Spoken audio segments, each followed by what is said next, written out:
Yo, what up? You know what it is. It's your boy AJ Francis reporting to you live from New York City, the birthplace of hip-hop. And I'm telling you that I'm only tuned in with True Heel Heat Wrestling. Holla at me.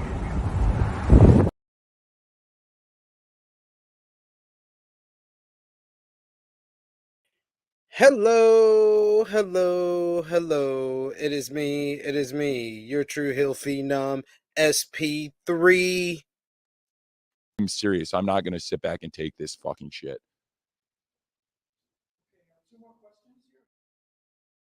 But yes, I am sitting here and taking this fucking shit once again on another edition of Collision Discourse number 30, reviewing the April 27, 2024 edition of not only AEW Collision, but also AEW Rampage. 3+ hours on a Saturday night. I will just get this out the way. I think this is the way to go. Rampage on its own night on a Friday doesn't really work, doesn't really draw any ratings. Nobody's going to watch it. Nobody wants to watch it after watching 2 hours of SmackDown on Fox. They don't even want to take the time to go to TNT and watch Rampage. Might be the move to make it 3 hours on Saturday, because I thought this was a good episode of Rampage, good episode of Collision. Had a pleasant time on my Saturday night. Might be the way to go, but we're going to talk about these two episodes on this edition of Collision Discourse. Yes, this edition of Collision Discourse, we appreciate y'all for watching. It's a late night edition that we're dropping here on the True Hill Heat YouTube channel, but we appreciate you for watching. Show that appreciation back. Drop the thumbs up on this video. Share this video with all your wrestling fans, friends, and family on all your favorite social media platforms. If you're new to the True Hill Heat YouTube channel, hit that subscribe button, hit the bell to stay notified for all the great content here, and of course, sound off in the comments down below. Let us know what you thought about AEW Collision and Rampage from April 27, 2024. And last of all, always remember to Listen up, you prick! So yes, this is another edition of Collision Discourse. Shout outs to my usual co-hosts, Sober Guy JJ. Hope that he is doing well. Couldn't be with me this week, so let's get to it. Collision kicked off right after the NBA playoffs, so they got a big lead-in. Over 1 million people in the 18 to 49 key demo watched this opening. I think it was almost 3 million that watched this opening to the show, which opened up with Swerve Strickland, the AEW World Champion, the new AEW World Champion, kicking off this episode of Collision for his first promo as AEW World Champion. And Swerve gets a big ovation from the Jacksonville crowd here at Daly's Place. Prince Nana dancing into the ring. Nana introduces him as the boss of bosses, one hell of a wrestler, and the new AEW World Heavyweight Champion, Swerve Strickland. Swerve runs down what we have seen him do over the last couple of years, and he says that we've seen him around here over the last week, and he says that we've seen a lot of different stuff over just the last week go down in AEW. He says like Jack Perry and the Young Bucks attacking Tony Khan. Swerve says that he's done a lot of things in wrestling and done a lot of things to get to this spot in AEW, but he doesn't know what everybody else thinks, but he thinks what the Young Bucks and Jack Perry did was a bitch move. He says the biggest thing in wrestling, though, is him winning the world title, and he got here while making some sacrifices. Swerve says that his oldest daughter, he showed her the world championship, and she says that she doesn't really know him, and she can't make, and he says that he can't make up for the lost time, but he can make damn sure that this is all worth it for his baby girl.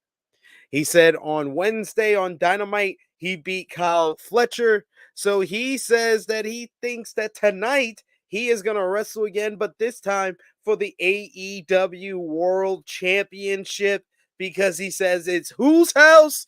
Swerve's house. And he says that tonight it will be an open challenge. So this cues up the Blackpool Combat Club's Claudio Castagnoli. Castagnoli comes down decked out in a suit. He circles Swerve Strickland. He says that Swerve says that tonight he will see him in whose house, but Castagnoli says that it's gonna be his, and he accepts the challenge. So Swerve Strickland, Claudio Castagnoli in the main event of Collision. I thought this was a good open. I thought it was an open that led to a good amount of viewers staying with it. Did over 600,000 viewers for the first time in a long time for AEW Collision. I believe since last summer when they had CM Punk. So good viewership for this opening segment and good viewership throughout the show. And also, this was the follow up to the Tony Khan attack. Like Swerve Strickland brought up, we got a video of the Tony Khan attack, and then we heard from Tony Schiavone, who gave us an update saying that Tony Khan has suffered multiple head and neck injuries. Khan cannot travel, but he can run AEW remotely from Jacksonville. Nigel McGuinness asks, "What happens if something happens while Khan is away?" And he says, "Are we really?" And he says that, of course, he thinks that the EVPs, the Matthew and Nicholas Jackson, should be in charge if Tony Khan is away from AEW. So, I mean, I don't know about everybody else. That sounds like it makes sense to me. But we go to our opening matchup, which was Bullet Club Gold defending the unified AEW World Trios Championships against the team of Action Andretti and Top Flight Darius and Dante Martin. This was a nice little kind of clash of styles as Bullet Club Gold or your traditional heels. They use nefarious ways. They're good in the ring, but they rather cheat to win a lot of times. But meanwhile, you have the fast-paced, agile, athletic trio of Darius and Dante Martin, along with Action Andretti, who have developed a lot of chemistry over the last couple of months and the last year, teaming up with one another in AEW. But Bullet Club Gold have one of the best wrestlers in the world on their team. And I'm talking about Switchblade Jay White. So when it came down to Action Andretti and Switchblade Jay White in the latter portion of this matchup, although Action Andretti had Jay White on his back foot, he caught him on a handspring, caught him into the Blade Runner. 1, 2, 3. Bullet Club Gold retain the AEW Unified Trios Championships. I thought this was a fun start to the show. Good opening matchup. Trios action. Good exciting action with the babyface team of High Flyers. But I like this going out to a nice start for Bullet Club Gold as the Trios champs. We take a look back at the Young Bucks getting the win at AEW Dynasty over FTR. And we hear from Tony Schiavone, who says that Dax Harwood suffered a concussion during the ladder match, and Cash Wheeler banged up his back on one of the ladders. So both men will be on the mend. They will be out for some time, but they will be back very, very soon, says Schiavone. And then we head over to a vignette from none other than Malachi Black, Buddy Matthews, and Brody King, the House of Black. They are happy with the beating that Adam Copeland took. They beat Adam Copeland at AEW Dynasty, and now one of them will get a shot at the TNT Championship, and one of them will accept the Cope Open this Wednesday on Dynamite in Winnipeg. But they all say that they have their reasons for having that opportunity. Brody King says he now has beaten Copeland twice in the mixed tag team matchup on Dynamite, and then in the 6-man tag at Dynasty. It was Malachi Black who got the 1, 2, 3 at Dynasty, and Buddy Matthews says that he could get the opportunity himself because he is kind of the wild card of the House of Black. So any of these men can get the opportunity. I think it sounds like Buddy Matthews is going to get this opportunity, and they're going to save Malachi for probably Double or Nothing, which I don't mind. Next up, we got the return of Rey Fenix. I gotta kind of just get this out the way. AEW, you gotta announce this stuff. Like, Ray Phoenix can be one of your top stars. He could be one of the premier stars that people go out of their way to watch AEW for. But when you present his return as something run of the mill, that you run down the card and you say Ray Phoenix is returning and he's facing a Beast Mortos, that's something that you announce ahead of time.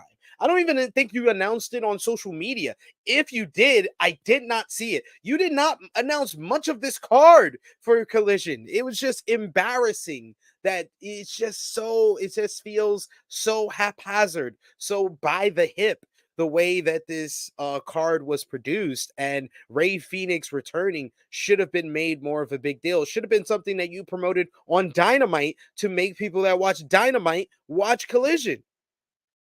Come on, get it together.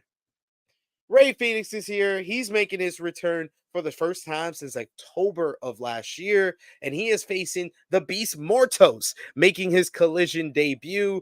The former Black Taurus, now the Beast Mortos, and boy, oh boy, did these two men go out there and tear it up in an absolute straight up banger. This was fast paced Lucha Libre action. We had the nice little feeling out process early on before Mortos got a big power slam with Phoenix sent to the outside. Mortos hits a big corkscrew dive to the floor back inside. He hits a nice little crucifix bomb followed by a hell of a lariat for a near fall. Morto starts on the leg. He starts going after the leg, gets on a reverse figure four deathlock before Phoenix gets to the ropes. It's time to go after Phoenix's mask, ripping at it a little bit, which is something that we don't see a lot in AEW. This is more like Lucha Libre action to establish who's the Rudos and who's the technical, and that would be Phoenix here being the technical. Snaps off a Hurricane Rana out of the corner. He fires off some kicks, and then before running and then stepping right into Mortos, who hits him with a big old spear, like headbutt right to the chest, taking him down. Mortos doesn't like having his head stomped on as Phoenix goes and jumps to his shoulders and kicks Mortos right in the freaking head. Mortos doesn't like that. He knocks him out of midair with a double knockdown. Then we get Phoenix knocks him to the floor. We get a big dive to the outside by Phoenix. Mortos, though, grabs him and hits a nasty little gut buster in the inside for a near fall. Phoenix kicks him with a nice little super kick to the head. Then he goes to the top rope, hits a hell of a frog splash for a near fall. He tries to pick up Mortos for the Fire Thunder driver, but Mortos reverses. He gets him into a fireman's carry that Phoenix reverses into a roll up for the 1-2-3. This match went 15 minutes, just fast-paced Lucha Libre action. I thought this was a hell of a showcase for the athleticism and just the high-flying expertise that is Ray Phoenix in his return. But this was a hell of a showcase for Mortos, who just showed you that he could just have a hell of a matchup with any of these high-flying luchadors. I want to see Mortos versus Dante Martin. I want to see Mortos versus Darby Allin. I want to see Mortos versus every single high flyer in AEW, because I think that he can have a hell of a match with every single one of them, and give me a rematch with Ray Phoenix ASAP. Do it on an episode of Dynamite so me and Jimmy Macarim can talk about it. Why not? We go backstage to Orange Cassidy, and he is scared of what Chuck Taylor and Trent Beretta are going to do on Rampage in the parking lot fight. When Chris Statlander comes in and says they have to talk to Chuck Taylor, they talk to Chuck Taylor later on in the night, and Chuck Taylor says he wants them to stay away because he needs to do this on his own. Roosh is also back. Another instinct of, why didn't you promote this? There's people that like Roosh. Roosh could be a draw for you. Roosh could be an international star. And WWE, we're looking for a next Mexican star after Eddie Guerrero and Rey Mysterio for a freaking decade. Right? AEW has a plethora of them that they don't treat like stars because they have them return haphazardly, just announced at the beginning of the show. Oh yeah, Roosh is coming. What? I would have liked to know that in advance. Roosh is back, and he's versing another familiar face, former WWE star Martin Stone. I believe he was in a tag team with Orny Loken over on NXT. Had a couple of great matches with like Undisputed Era, excuse me, back in those days. So good to seeing him here. But he's here to get straight up destroyed as Roosh plays no games, goes right through him. Big suplex into the corner. Bull's horned. Roosh gets the win. 2 minutes, 15 seconds. Roosh played no games. Another Bull's horn in the post match. Roosh is back, and he seems like he's more heelish than even before, which I hate to be his opponent. We go backstage to Serena Deeb, and she's coming for the AEW Women's World Championship. She says she's obviously the number one contender, and it is now or never. After all these years of being told she's great, she needs to become the AEW Women's World Champion. And speaking of which, we have the AEW Women's World Champion in action, timeless Toni Storm, going one-on-one with Anna Jay, with Mariah May in Toni Storm's corner. This was a physical affair with both ladies not holding anything back, some snug strikes. But the interesting part of this matchup was timeless Toni Storm working as a babyface for the first time in this timeless character. She got sympathy with like Mariah May getting taken down, and she looking after Mariah May, and that causing a distraction that got the heat for Anna Jay. Anna Jay beating her up, showing more aggressive, more heelish kind of mannerisms in the matchup. The Queen Slater almost put her away, but Toni Storm was able to fight back, fight up, knocks her into the corner. She hits a big suplex into the corner, then the hip attack, followed by the Storm Zero to pick up the victory here. 9 minutes, 22 seconds. Timeless Toni Storm working as a babyface, getting the great cheers from the Jacksonville crowd. I'm digging this. And if it leads to Serena Deeb being the heel in their program, I think it's going to work out better for both ladies and the program overall.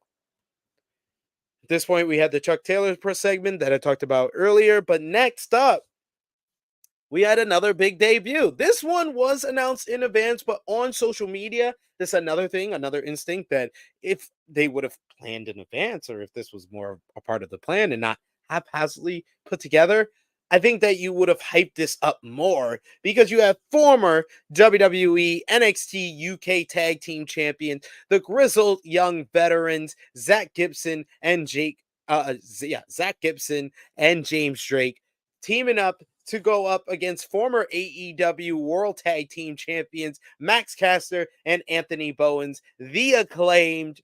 We get the Max Caster obligatory rap that offends people, probably offended some people on this instinct. But what we got, in my eyes, was one of the better Acclaimed tag team matches that we've seen in the past couple of months.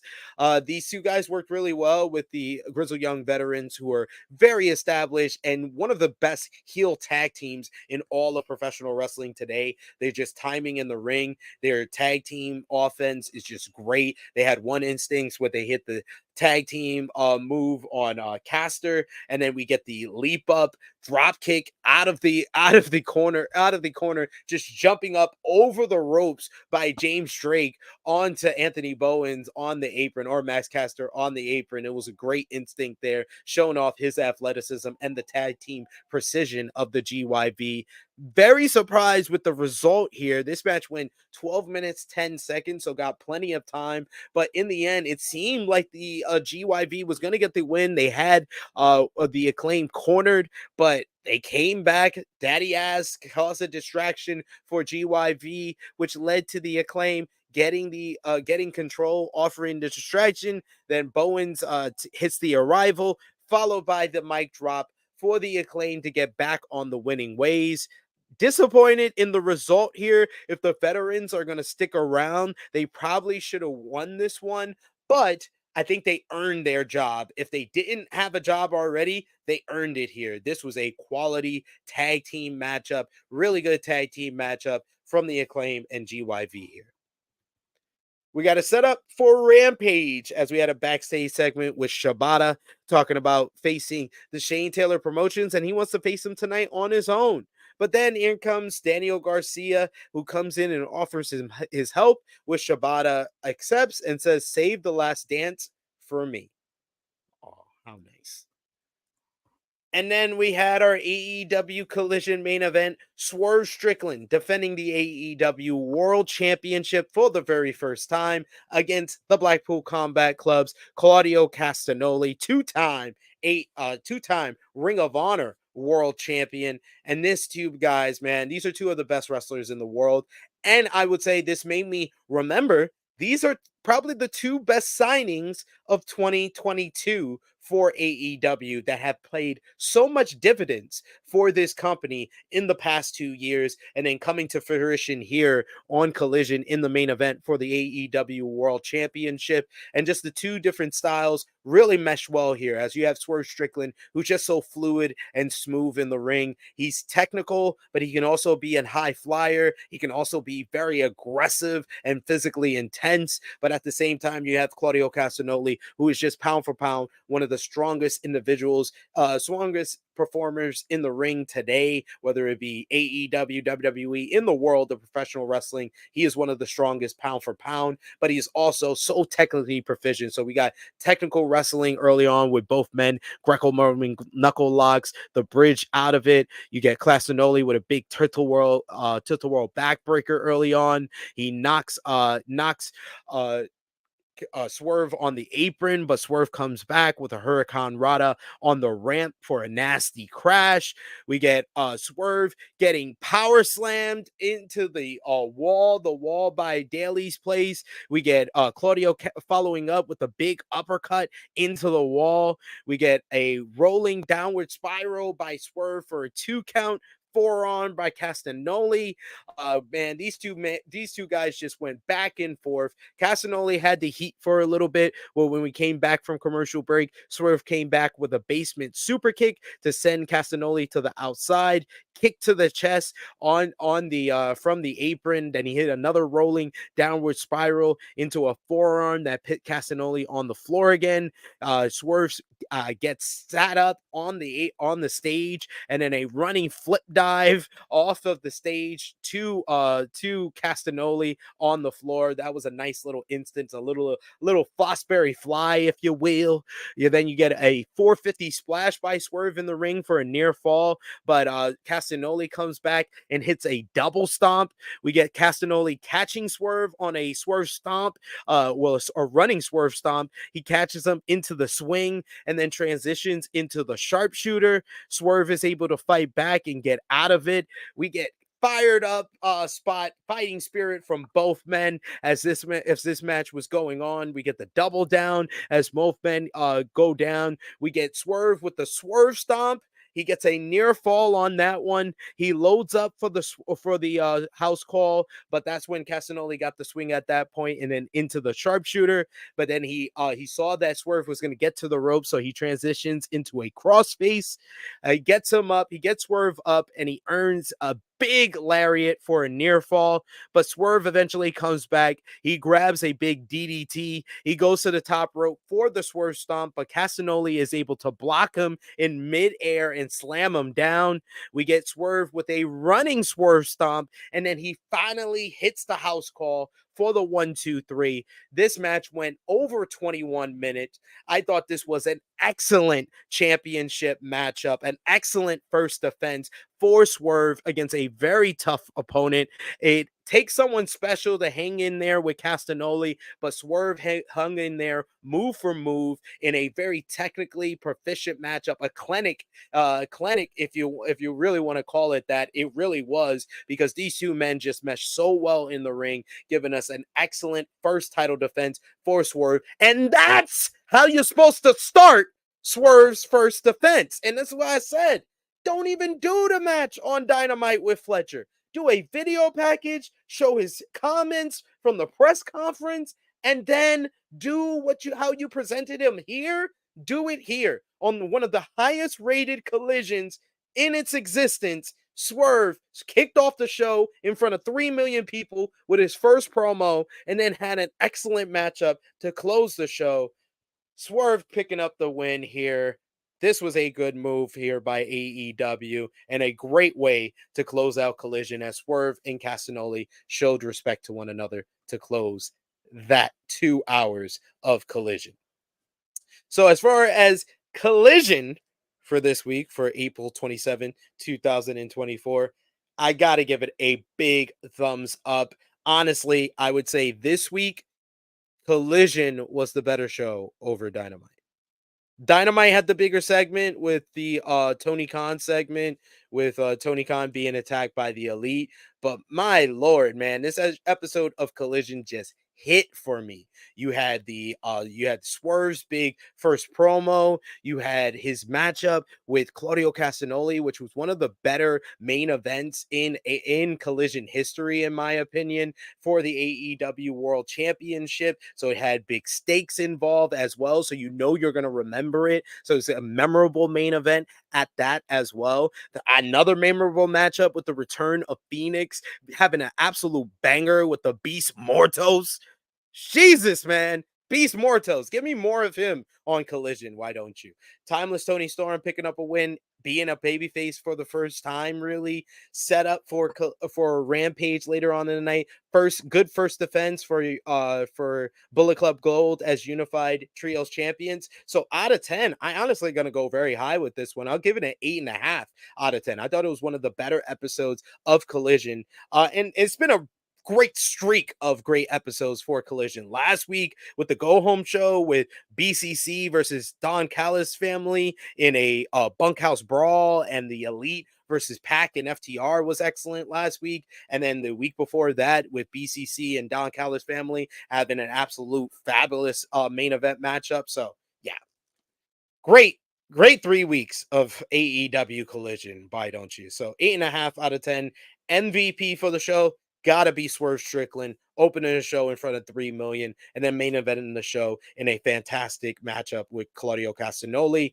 LVP for the show, I'm gonna give it to Anna Jay because you took your second L of the week. You're wrestling a lot, you're getting a lot of reps, so I'll give you that, but not winning much here. So, or Martin Stone, but I mean, he got a job. He got paid for the night. So, but or GYV. No, yeah, GYV because they should have won. GYV's got to be LVP because they should have won.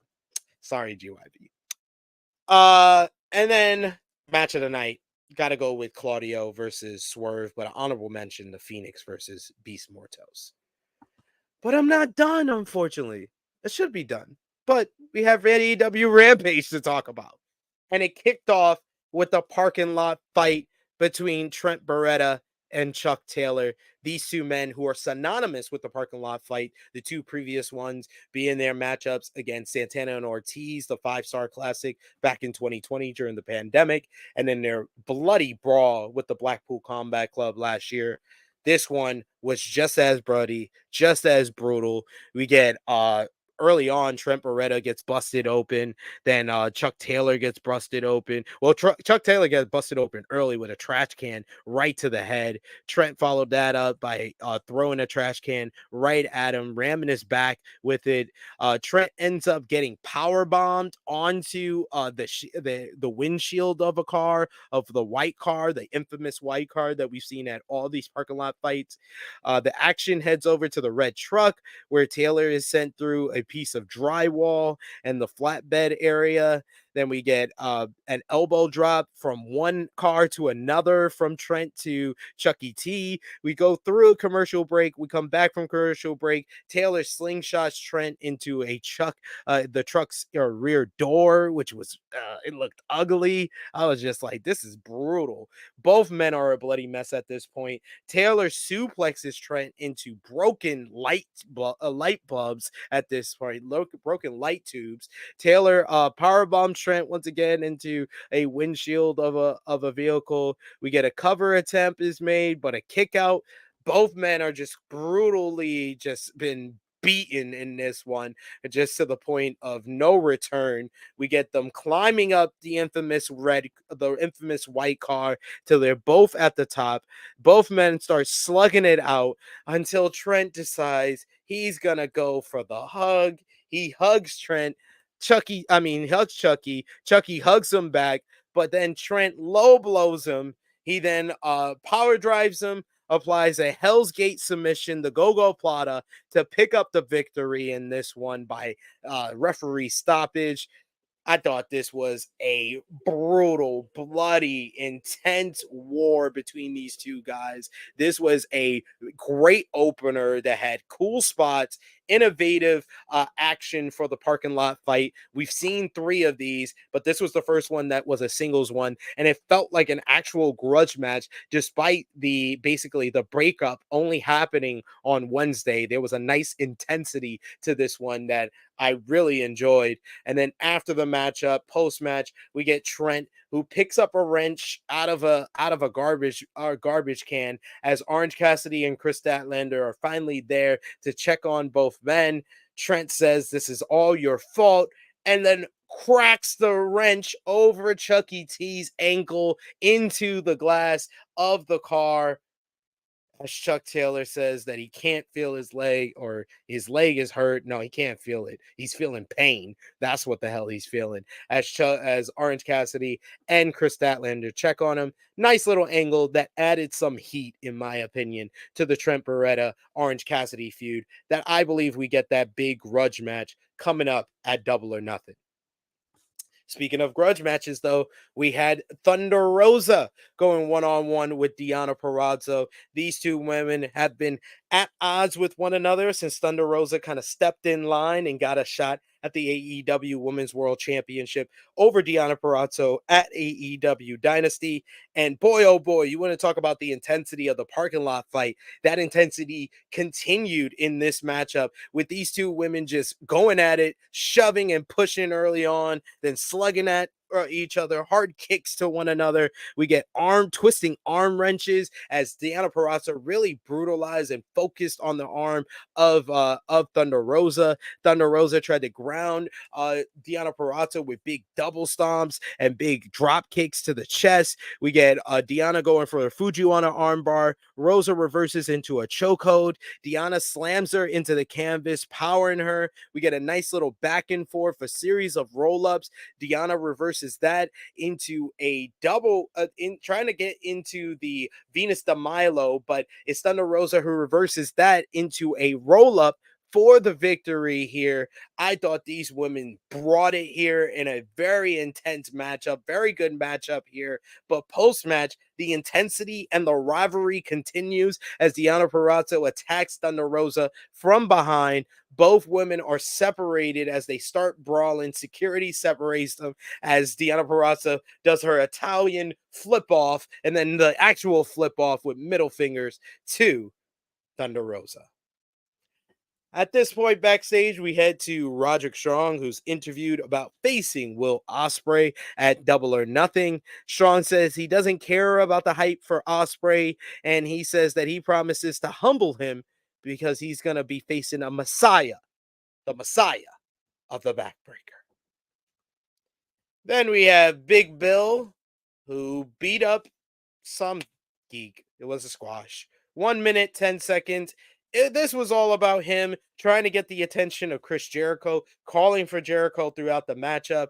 It's very annoying that a former AEW World Champion is being succumbed to begging for Chris Jericho's attention. It's kind of pathetic, honestly. I'm disgusted. Main event time. These two beautiful bastards, Katsuyori Shibata and Daniel Garcia, team up to face Shane Taylor Promotions, Shane Taylor and Lee Moriarty. This one was another one that was physical, not as intense as the other two matches on the show, the first two matches on this show, especially with the parking lot fight and Thunder Rosa and Deonna Purrazzo. But this was a physical affair, hard-hitting affair when Shibata is involved. In the end, his hard-hitting offense, along with Daniel Garcia, just overall energy that just seems, he just has a different vibe to him, a different energy to him right now, where he's just trying to prove himself and show out and stand out every card. Great energy to this one towards the end, especially down towards the closing stretch. Shibata got the win with the PK, taking off Lee Moriarty's head as the babyfaces pick up the win. And we ended the show with a nice little babyface rally call for Daniel Garcia, kind of showing his love and connection with the fans to close out the show. There's a straight up fun hour of action from AEW Rampage this week, so thumbs up for me. out of 10. I'm going to give this show a 7.5 out of 10. Great matchup with the parking lot fight between Trent Beretta and Chuck Taylor. Very good, intense matchup with Thunder Rosa and Deonna Purrazzo. And the main event was solid for what it was as well. So, good addition, honestly. Good extra hour of action from AEW Collision and Rampage. Nothing that I would say that, I would say you got to go out your way to see the parking lot fight and Thunder Rosa and Deonna Purrazzo from this show, for sure. But MVP for Rampage, I'm going to give it to co-MVP for Thunder Rosa and Deonna Purrazzo. This rivalry out of nowhere has become one of my favorites, and I think it's going to be something that can be akin to Serena Deeb versus Hikaru Shida, which is one of my favorite non-title women's feuds in AEW history.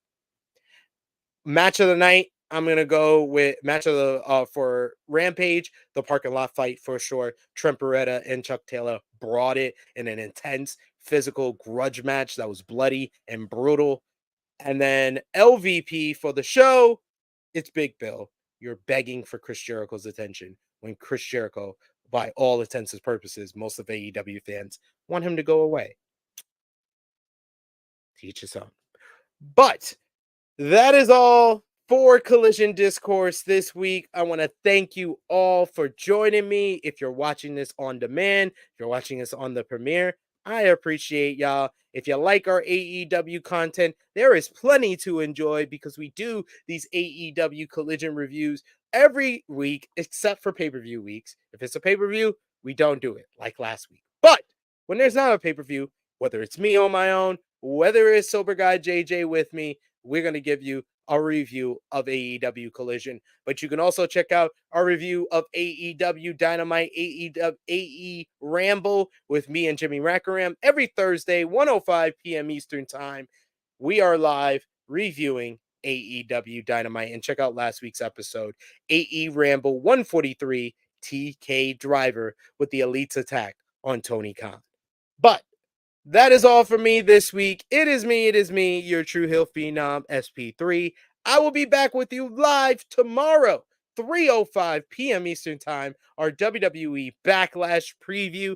So until then, this has been Collision Discourse number 30 for the April 27, 2024 edition of AEW Collision and Rampage. I am signing off until next time.